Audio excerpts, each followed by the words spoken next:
MAL. Dr. Tom Roselle live right now on 105.9 FM and AM 630 WMAL. Welcome to Dr. Tom Roselle Live. This is Dr. Tom Roselle. We're live in studio on this absolutely lovely spring-like finally day in Washington. Give me a call at 888-630-9625, 888-630-WMAL. Love to talk to you on any subject you have in mind. Perhaps you've had a problem, you've tried, you've applied. Well, this is your opportunity to put the fire out, so to speak, from a natural point of view. You're not using the traditional medical path of drugs and surgery and things that you really don't want to have in your body. Let's do it from a place where you have control, your capacity to turn things around. We have a topic today, and I have a guest, and I think it's going to be something that many of you need to pay attention to, because either you're headed that way or you've already got the problem.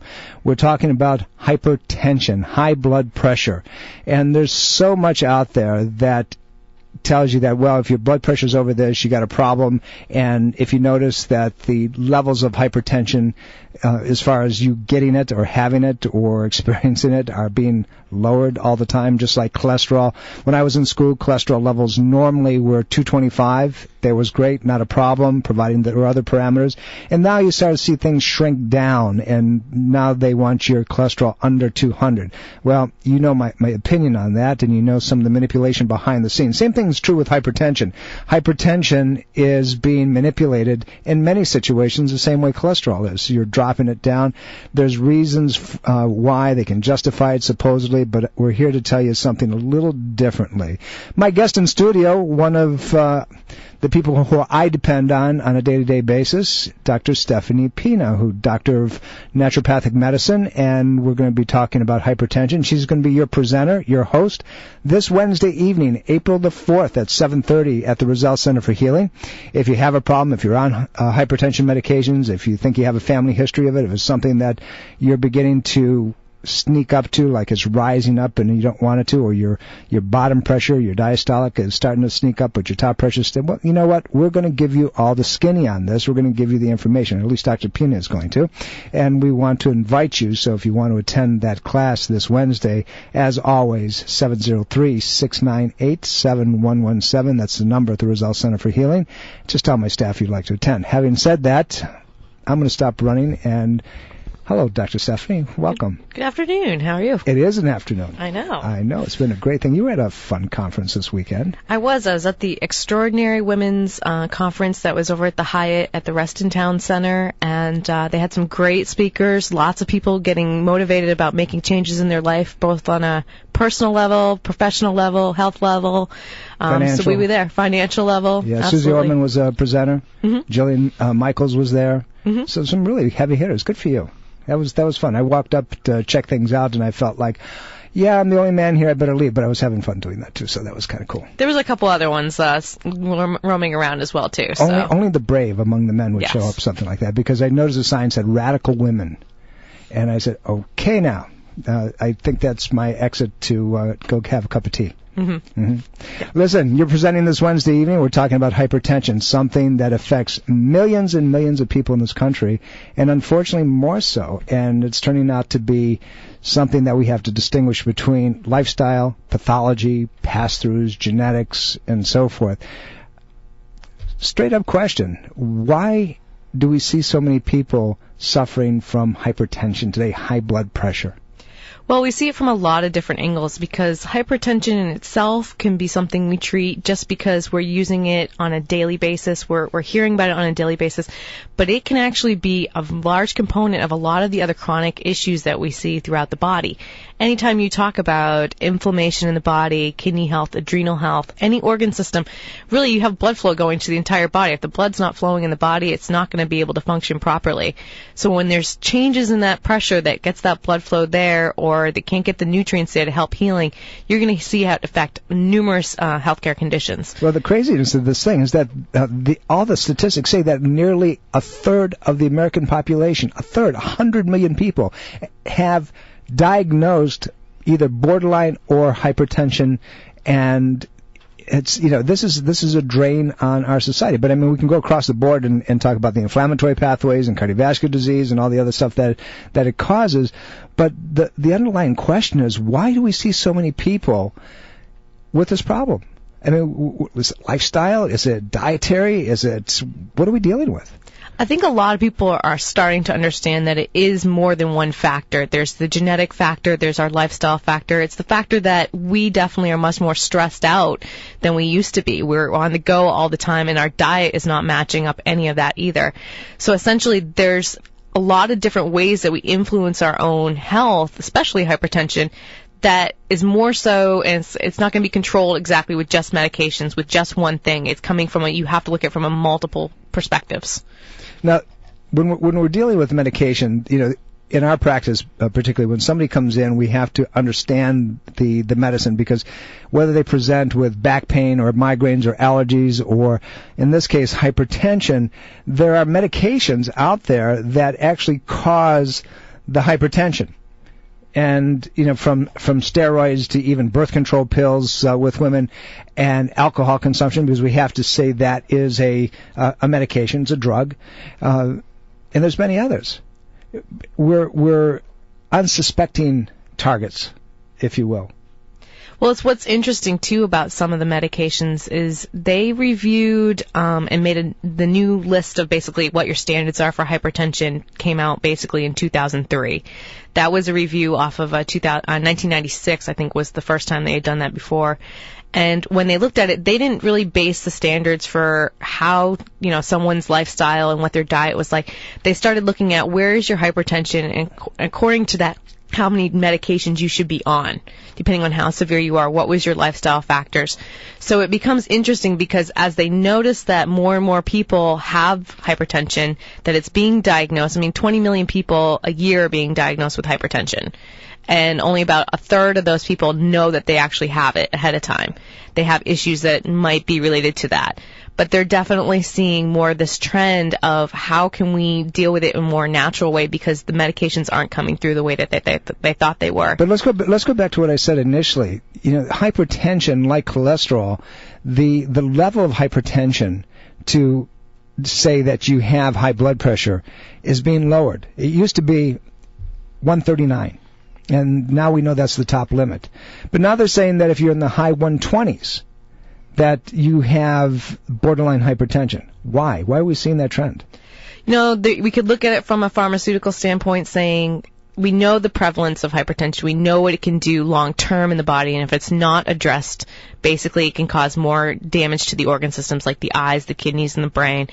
But essentially it keeps coming down because of this idea that we have to keep lowering, we have to keep everything going lower to prevent other things from happening. However, they're not addressing other aspects of why it's increasing to begin with. Well, when we look at the standard American diet, the SAD diet, if you will, that begins to give clues. When we look at lifestyle, it begins to give clues. When we look at the iatrogenic factors, the physician-induced medications, a minute ago I talked about drugs that can induce hypertension, from steroids to the different migraine medications and nasal decongestions and estrogens and many of the over-counter asthma medications and alcohol, as we said.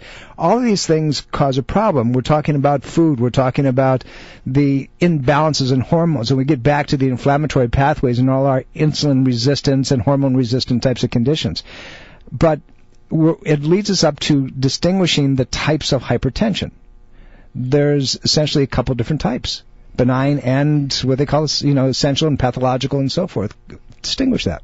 Well, with essential hypertension, about 90% of the people that are out there have essential hypertension. This is really, there's no known cause. There's not one particular factor, and we're looking at that from a conventional standpoint of saying there's no known cause.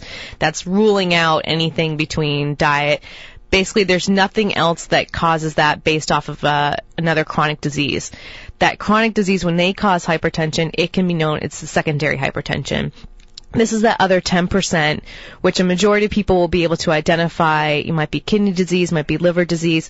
There's something that you can identify that would cause blood pressure to rise. There's going to be a change in the way the blood's flowing or the hormones in the system that can raise blood pressure. But most people are under this essential known cause factor, that essentially what's happening is that they're really calling it the silent killer because you don't know what's causing it. You can't stop it right away.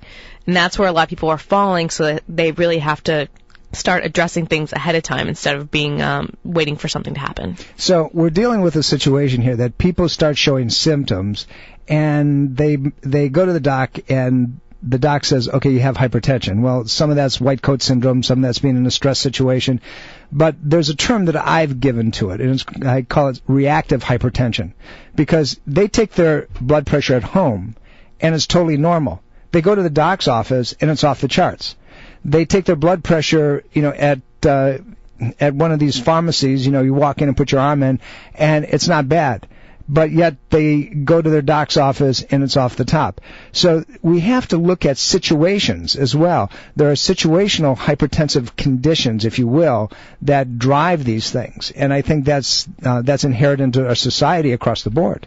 Absolutely. And a lot of times when people are going into the office, they're expecting to get those negative results. So they're not even going near the blood pressure cuff, and their blood pressure is increasing, their stress is increasing, never mind however they got there, if they had a bad accident or something on the highway.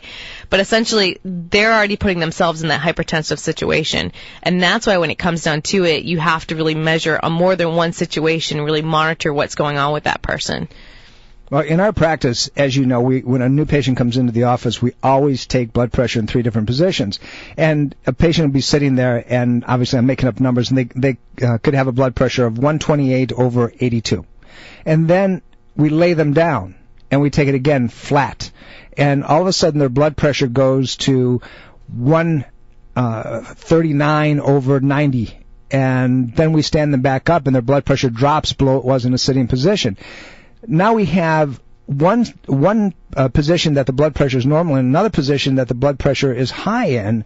Now that's a distinguishing factor, and most physicians don't pick that up. They say, well, you got 124/82. That's great, not a problem. We'll see you next year. But they forgot to lay them down. When you lay the patient down, it's indicative of kidney function problems. If that blood pressure doesn't drop, it should drop because you don't need as much pressure in the column to keep it up there. Absolutely. And the same thing goes, too, when people are measuring, even at home, or they use devices. There's new research coming out saying that they should be measuring in both arms as well, because there's differences in cardiovascular health if one arm is not the same pressure as the other one. A lot of times I have patients come in, if they're using the home monitors, they need to bring in those monitor kits and have them measured against someone who, is doing it there on site, because what if your batteries are wrong in something like your blood pressure monitoring device, and it's telling you you're either too high or too low? How are you going to be able to monitor that effectively? So there's a lot of different situational things that can affect blood pressure. Well, I'm the old-fashioned guy in the office. I hate computers, and I hate automatic blood pressure monitors. I like to hear it. I like to feel it. I like to, see what's really going on. But I'm being outmoded and outdated pretty quickly, so that's neither here nor there. This Wednesday evening, Dr. Stephanie Pina, who is, in the modern age and can tell you a lot more about hypertension and very specifically be able to put the fire out for you. I'd encourage you, if you have any problems with hypertension, if you're on medication, if you have a family history of hypertension, this is a class that you really don't want to miss. Call my office at 703-698-7117. That's 703-698-7117.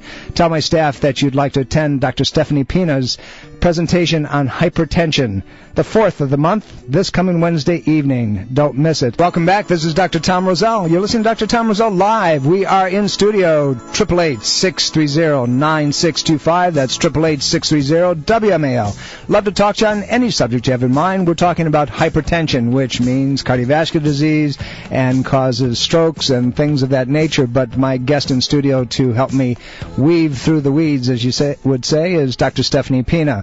Your presenter this Wednesday evening, April the 4th, 7:30 p.m. Dr. Pina will be talking about hypertension and the cures and diagnosis and how to treat it from an integrative point of view with herbs and nutrition and diet and laser and acupuncture manipulation and all those things that are available that work. So you get you off of the drugs that you're on and save your life, if you will. Want you to put away a date, a very important date, October the 20th, this coming fall. What's that? Ageless Health 2012. It's our keynote event. It's going to be held at the Fairview Park Marriott Hotel. It's a day that you don't want to miss if you're serious about improving your health. October the 20th. We'll give you more information over the next couple of weeks, and we have some early bird registration specials that are going to be coming up, so stay tuned. Dr. Pina, let's talk a little bit about the causes and symptoms of hypertension.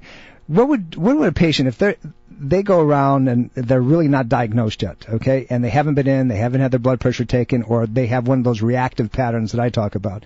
What are some of the warning signs? What are some of the things that they need to get a heads up on? A lot of times people will notice that they have, they could feel increasing pulsing, whether in their head with migraines. They can also have kind of dips and drops with their blood pressure, also with blood sugar changes. But they may also notice if they're going either high blood pressure or low blood pressure, fatigue, changes in energy patterns, mood swings. There may be diagnosis of some other types of diseases like thyroid conditions, sleep apnea.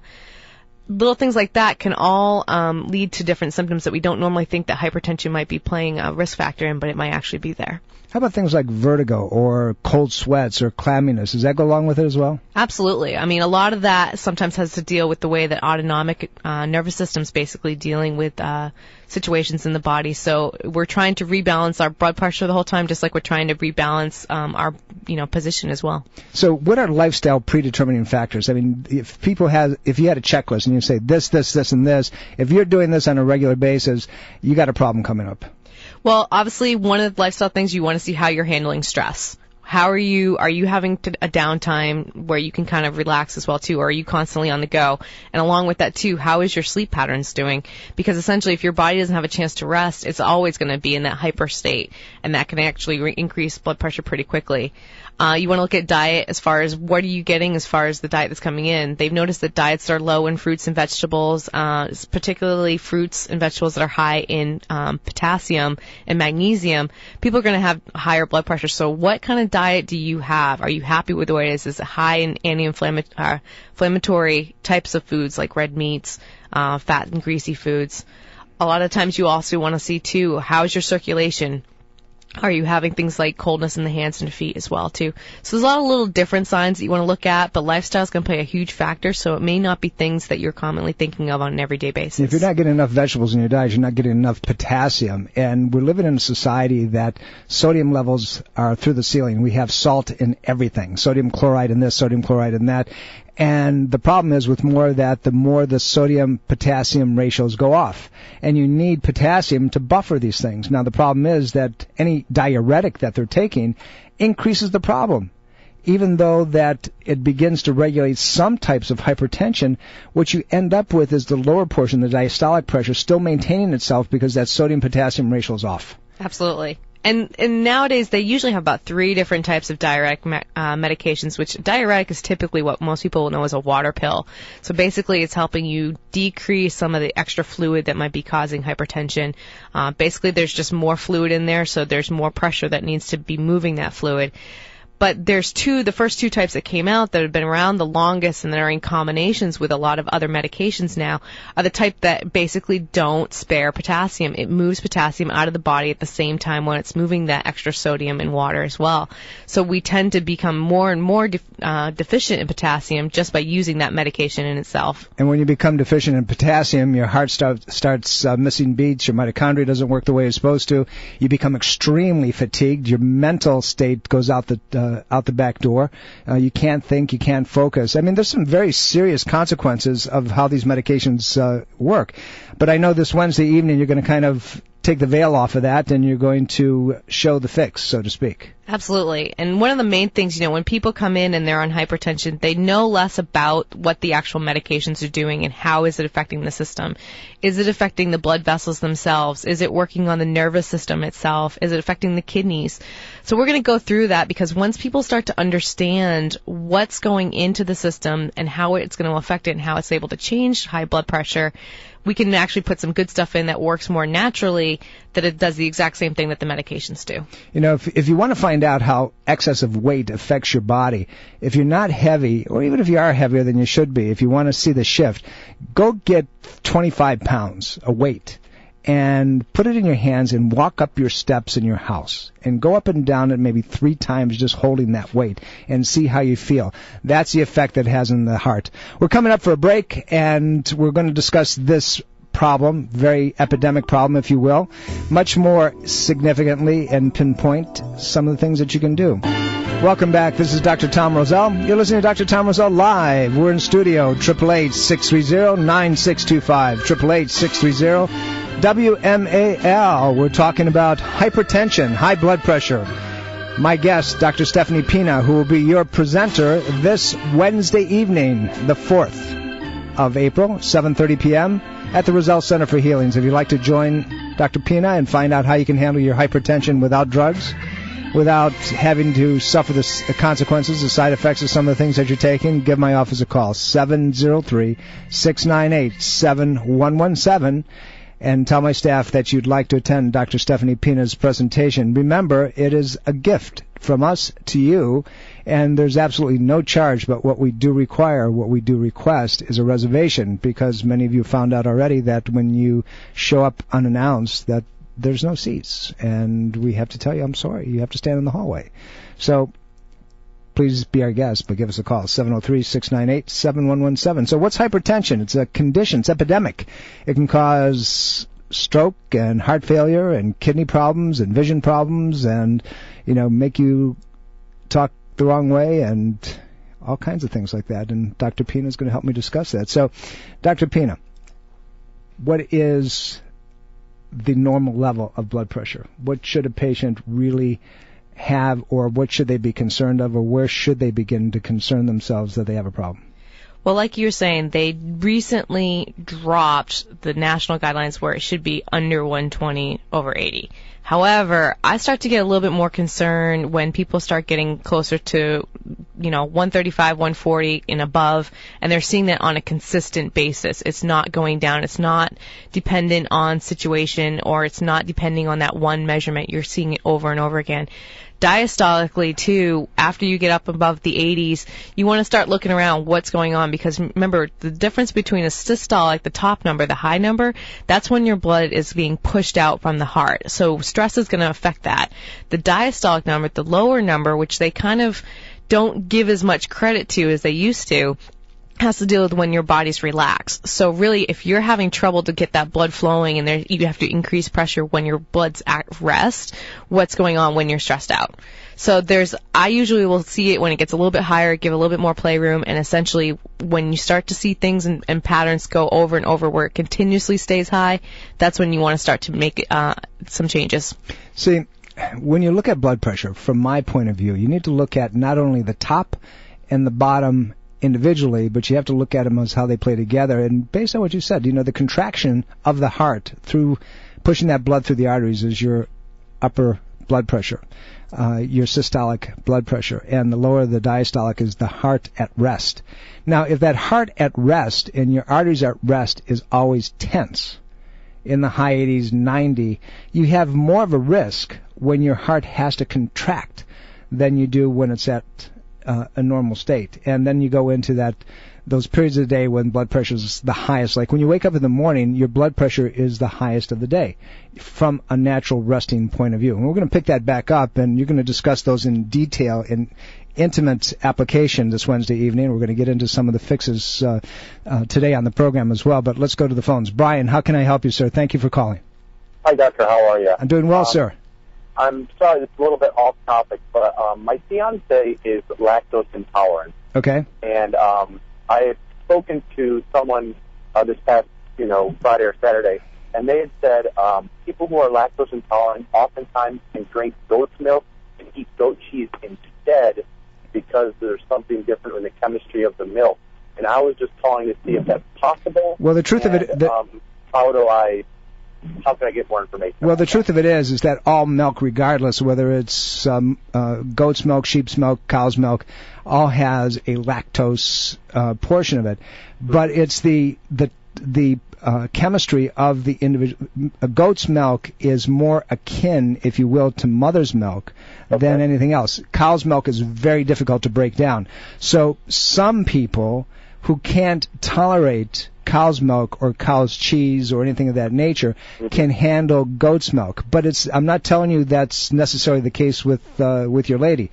You have to really have it tested. In our office, we test everything through neuromuscle function testing, and we can get a real straight up yes or no on the situation. But here's the deal. Any milk that you drink must be organic, and as far as I'm concerned, it should be raw. because once you start pasteurizing it, you've changed the covalency of the calcium in it. You've started adding things to it if it's not organic. You've got a chemistry set of all kinds of steroids and antibiotics and things that you're taking into your body just as if you would if you were nursing from a mother who was eating things that were poor. Okay. So the short answer is yes, you're right in the assumption, but you could also be wrong, and it's not straight across the board. So if she has a little bit of it, she'll find out right away, but don't do it unless you can find organic. Thank you very much, Doctor. Appreciate your time. You're welcome. Bye. 888-630-9625. That's 888-630-WMAL. Love to talk to you on any subject you have in mind, not even the one that we're talking about, which is hypertension. My guest in studio, your presenter and your host this Wednesday evening, Dr. Stephanie Pina. She is all of that and more. She's a doctor of naturopathic medicine. She also has a degree in acupuncture. She's an herbalist. She gets it. She really understands this area probably better than most people ever will. Give us a call, and give us a call today if you'd like to have your questions answered very, very specifically. Dr. Pina, we talked about, that reactive hypertension pattern and the guidelines that they're putting out there right now that are not necessarily really true. And so going back to my question to you is that when that blood pressure starts getting up there, and are you looking for a trend of increase, or are you looking for somebody who's kind of maintained that blood pressure consistently for a period of time? I have my own opinion, but I'm going to ask you yours. I'm looking for a little bit of both because I want to know how they respond to things. What else is going on other than, in their life other than what the numbers are just telling me. What I want to see, though, is someone who has a chronic kind of high blood pressure number, that it doesn't go down, it's not really going up, it's not going down. Are there things that they're doing on an everyday basis that's allowing it to kind of stay the same? Are they using, eating the consistent type of foods? Are they not having much change? Are they having the same kind of lifestyle? To me, that tends to be one that you can see much more change quickly. And then when you have someone who's really spiking, going really high all of a sudden, or then even dropping really low, what else is changing it? There's more change that are happening on an acute basis, usually for me, when I see those ups and downs really quickly versus the person that has the consistent one. There's probably something that's going on that's a longer-term issue. I know you get excited, and so do I, and most of us do when we have a patient come in on different types of medications. We touched a little bit about the diuretics, the water pills, if you will, and there's other things out there. There are, calcium channel blockers, there are ACE inhibitors, there are angiotensin receptor blockers, and so forth, and it goes on.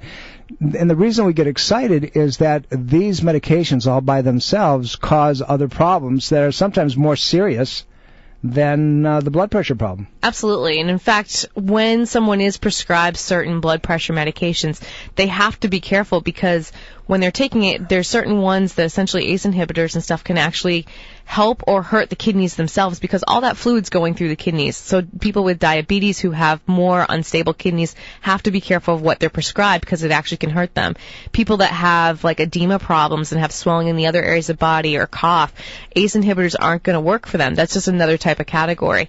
So certain side effects of the way that these drugs actually work on the system to lower blood pressure can make other systems at more effective, more at ease. I think of calcium channel blockers are a big one, but they also use those for heart failure as well.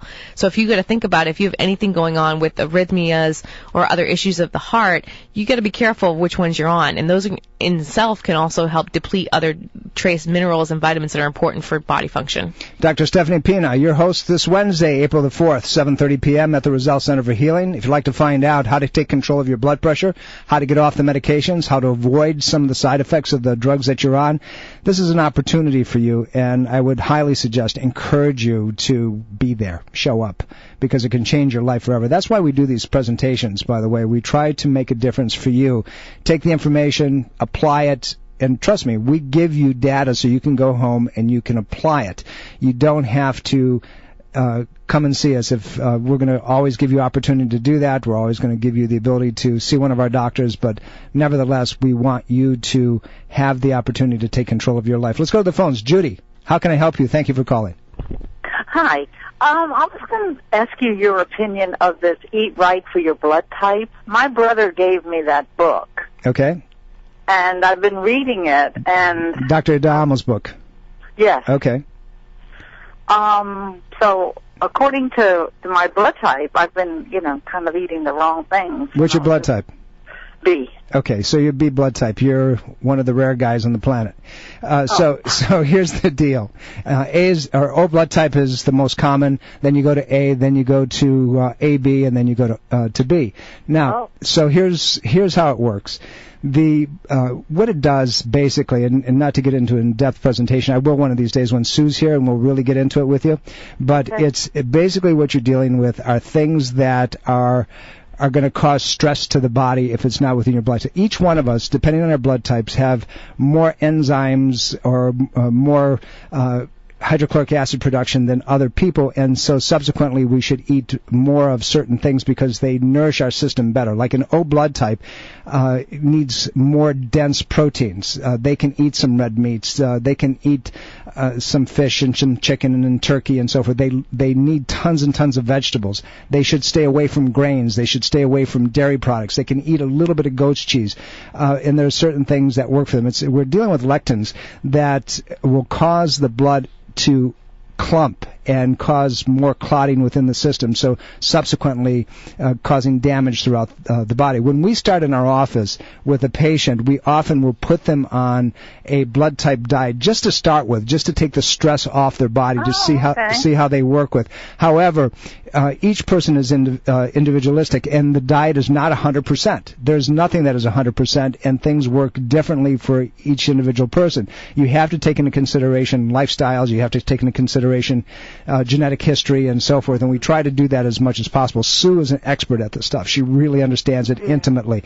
And but if you followed your blood type diet, go ahead and do it, and give me a call back. Well, I've been doing it for a couple of weeks. How you been feeling on it? I feel good. Good, yeah, and you should. If you're eating exactly... I'm supposed to avoid chicken, which really is for lupus. I've been eating chicken, thinking it's, Well, see, that's one of the areas that we found out through applied kinesiological testing. That, remember I said it's really good, but it's not necessarily 100% accurate. As a B blood type, you can have some chicken as long as it's organic, free-ranged occasionally, and work it into the diet. It's not going to be huge for you. And by the way, if you've been doing it for a couple of weeks and you add some chicken to your diet, if it's not good for you, you're going to know right away. And what we found over a period of many years with blood typing diets is simply this: people who are a certain blood type and eat foods that they shouldn't eat or not recommended for that blood type will become much more easily allergic to those substances than they will to other things. But anyway, if we can help you, glad to do it any time. Give us a call. You can go to rosellecare.com, send a note to Sue, come in and see us. Whatever we can do to help you, Judy, we'd love to do it. Okay, thank you very much. Thanks for calling. Appreciate it. We're here at 888-630-9625. That's 888-630-WMAL. My guest in studio, Dr. Stephanie Pina. She is your host this Wednesday, April the 4th, and she's going to be talking about hypertension. And trust me, it's something that you want to make sure you get control of one way or the other. Lifestyle changes or whatever, drugs don't work. Dr. Pina, if I said to you, what does coenzyme Q10, garlic, hawthorn berry, omega fatty acids, and things of that nature have in common? Well, basically, they can lower blood pressure. They can be effective for hypertension. They work in different methods, but certainly when you think of all those things, and people might be more familiar with them just overall for kind of having a healthy heart too. But what it's really doing is kind of helping to vasodilate those arteries, similar to the way some of the medications are. But they're certainly much more effective because the body's going to be in need of those nutrients in a lot of different ways. When you look at magnesium in itself, I mean, that is the body's natural version of a calcium channel blocker. Basically, it's just opening up the arteries themselves, but it's working on the smooth muscle layer of what's actually in the arteries.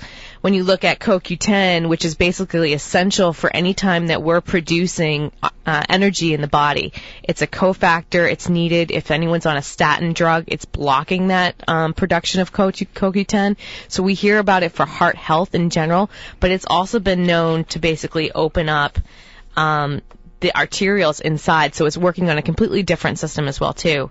And sometimes people notice differences when they're taking CoQ10 and magnesium within as little as 2 weeks or so can actually drop the systolic pressure from about 10 to 15 points, and then the diastolic also about 5 to 10 points as well. So there was an interesting article that came up in one of the medical journals about 6 months ago with the utilization of folic acid in high blood pressure in those people who were smokers, and they were significant smokers, a half a pack or better a day.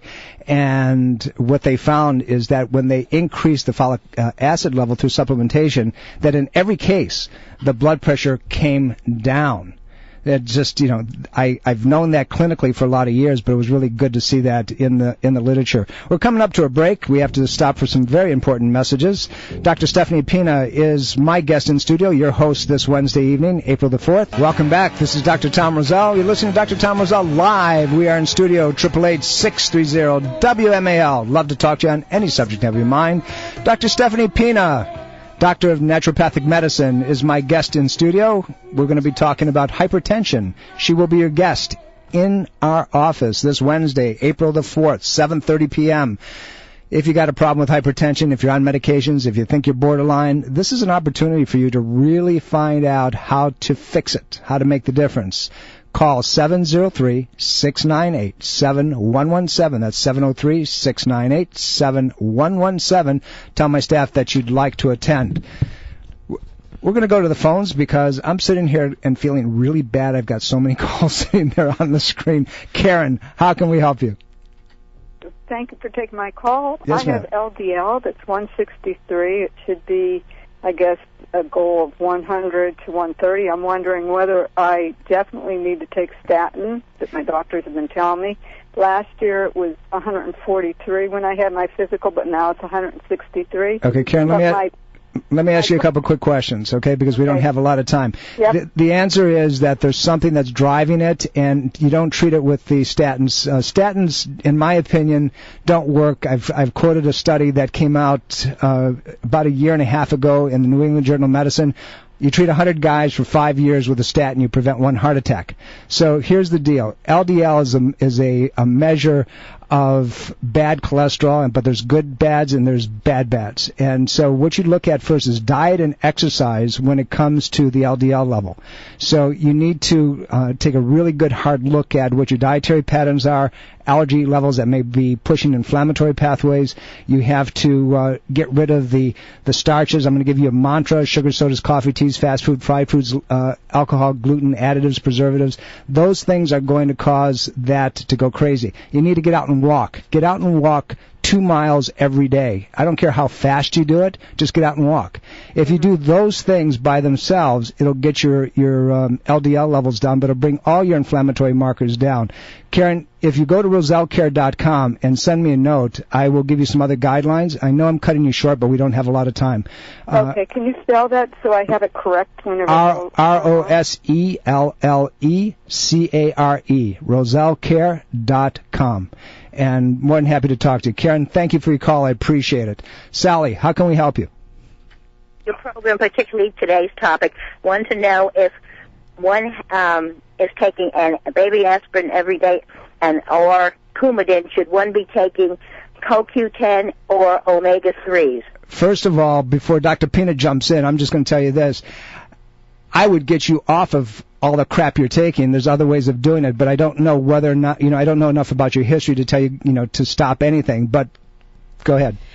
With the omega-3, essentially it's going to be great for heart health overall, no matter if you're looking at heart function, looking at high blood pressure, everything, and it's also going to be anti-inflammatory overall in the body. So essentially, the omegas are what helps decrease that pro-inflammation response in the body. So anytime you're looking at any kind of disease where there's any kind of inflammation, it might have any kind of factor with it, it's certainly going to help. Sally, thank you for calling. I'm sorry that we have to cut short. We're coming up to the end of the program. This Wednesday evening, Dr. Stephanie Pina will be your host at the Roselle Center for Healing. We'd love to have you as our guest. Call our office at 703-698-7117. She's going to show you how, step by step, to handle your hypertension and get off the medications that you've been on probably for a long time. We're here every Sunday at 12 noon. See you next week. Bye.